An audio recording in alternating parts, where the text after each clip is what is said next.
The goal in this next class exercise is to learn how to deal with a lot more files at once inside Photoshop and to figure out how we can combine them using the crop tool.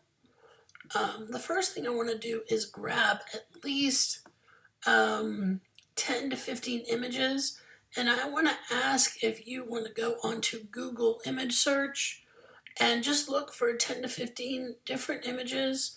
I'm going to grab some from my favorite illustrator, one of my favorites, Louise Van Burl, and I'm going to save them, and I will see you back in Photoshop.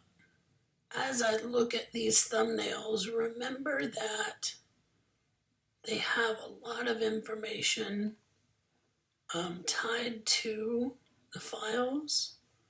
The most important being right now is this number, these numbers, which serve as dimensions. Now these dimensions are in pixels, so this one's 856 pixels by 974 pixels. I want to keep this in mind and try to keep the images that I grab varied. This one's 495 by 500. And also to remember to always save the larger version to your computer. Don't save from the thumbnail, save from the larger picture.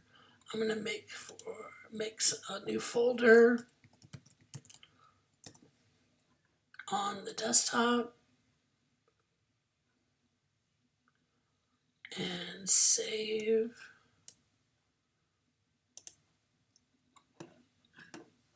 And I'll see you back in Photoshop.